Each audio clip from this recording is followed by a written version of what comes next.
So what do you want to say to your child when they're newly diagnosed?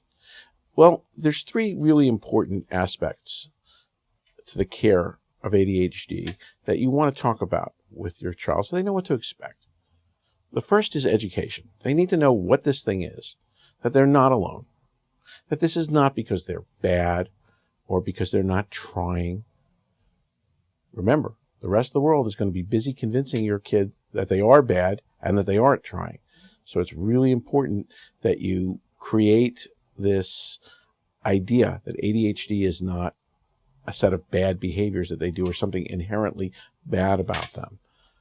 You want to create the idea that this is good news that we now know what's going on, because what's going to happen now that they've been diagnosed is there's going to be efforts made to help them get their behavior more in tune with what others are going to expect. But it's not going to be perfect.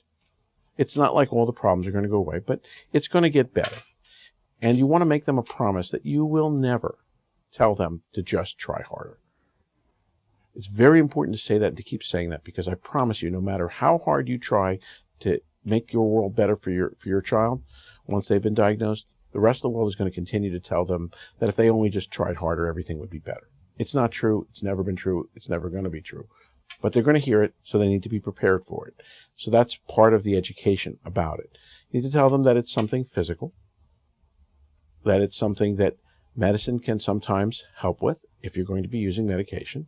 And certainly you may not know that at that point whether you're going to, but I would encourage you to explore all possible tools that could be helpful. And medication is one of them.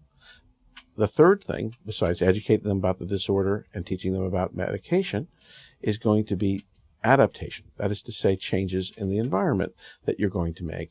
And this is in the form of usually added structure, kind of when-thens. In other words, when they get something done that they need to get done, then they get to do something that they like to do. These are the kind of added rules and deals that you're going to set up that's going to actually make it easier for them to be more successful. So education about the disorder, what it is and what it isn't. It's not you're being bad. It is there being something different about you. I want to give them the impression that they're just like everyone else, because they aren't. They're going to do things differently, and people are going to let them know about it. So better to tell them the truth about it. But you're going to help. And you're going to help by helping create these adaptations, by creating these added rules and deals that are going to let them earn good things by doing what they're supposed to do, but you're going to give it to them in little bits and pieces rather than expecting them to figure it all out on their own.